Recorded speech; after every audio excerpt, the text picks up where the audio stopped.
start again Sure. with your name and So it's country. Neda Nainska from HBO Bulgaria.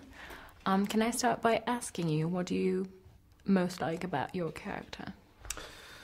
I like a lot of things about John. I struggle with him as well because he's got lots of things which are difficult about him. But he's a good person, you know. He's had a hard life and he tries to do good by those that are hard done by, like himself. I think in this world of very corrupt politicians and power-hungry kings and queens, he's someone who isn't interested in power particularly, and I think that's why a lot of people kind of want him to succeed, because we want those people who don't want power to be in power, and I think he'd be very good in a position of power in this, you know, kind of world of power struggles.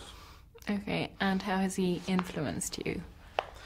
How has he influenced me? I think he's a lot cooler than I am. He doesn't say things. He only speaks when he has to speak, you know, and he doesn't talk for the sake of talking like so many people do in this series. And I think I could learn lessons from John in that, you know, maybe it's better to keep your mouth shut sometimes. And what can we expect from John in season 3? John is in tough times in season 3, as always.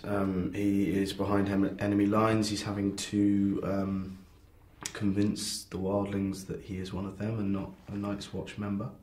It's not an easy task.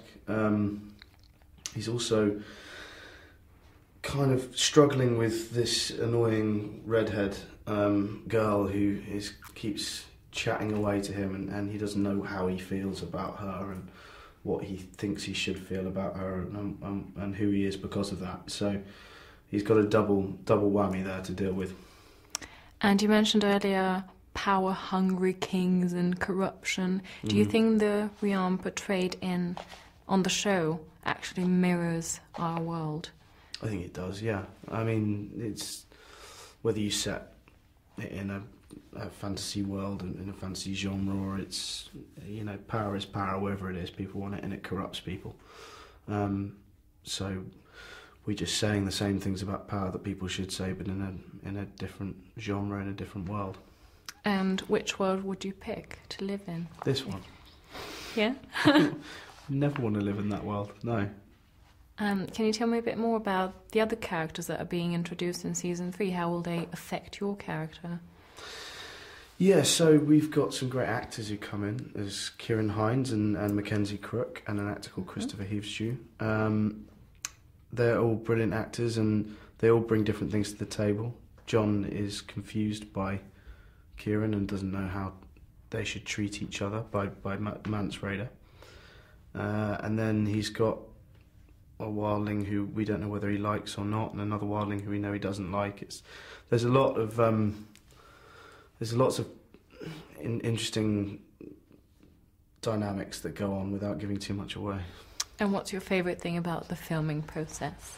What do you enjoy most? I love going to the locations we go to. Mm-hmm. I love Iceland. I love Northern Ireland. I love the places of like outstanding natural beauty that we get to go and film in.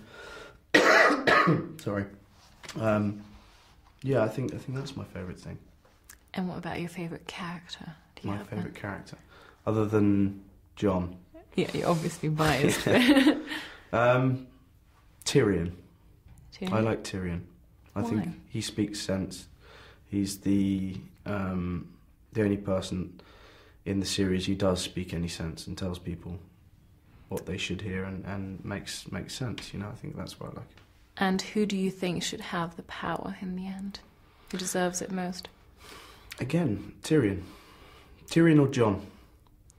I think those are the two people who would wield it best. Thank you so much. Thank you. Thank you.